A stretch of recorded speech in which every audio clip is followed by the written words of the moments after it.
सालों पहले चांदनगर के पास एक जंगल था। वहाँ एक बड़ा सा बरगद का पेड़ था, जिस पर एक कौवा और एक कोयल दोनों अपने अपने घोंसले में रहते थे। एक रात उस जंगल में तेज आंधी चलने लगी। देखते ही देखते बारिश शुरू हो गई। कुछ ही देर में जंगल का जो भी था सब बर्बाद हो गया। अगले दिन कौवे और कोयल को अपनी भूख मिटाने के लिए कुछ भी नहीं मिला। तभी कोयल ने कौवे से कहा, हम इतने प्यार से इस जंगल में रहते हैं, लेकिन अब हमारे पास खाने के लिए कुछ नहीं है।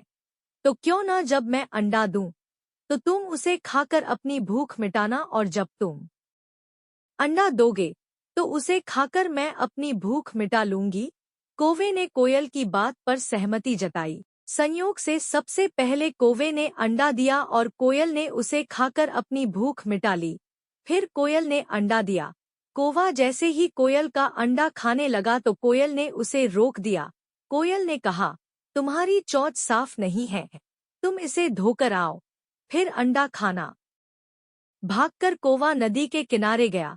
उसने नदी से कहा, तुम मुझे पानी दो, मैं अपनी चोंच धोकर कोयल का अंडा खाऊंगा।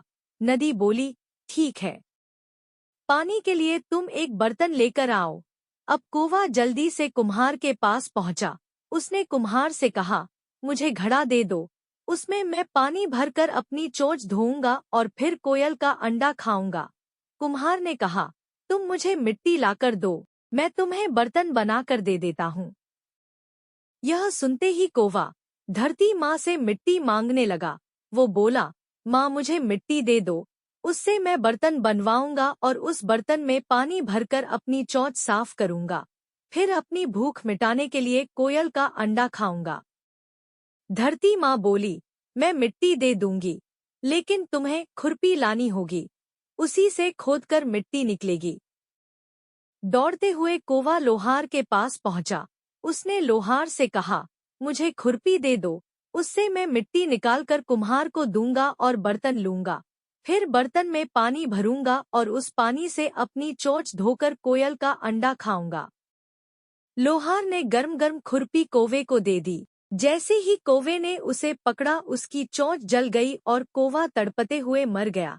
इस तरह चतुराई से कोयल ने अपने अंडे कौवे से बचा लिए।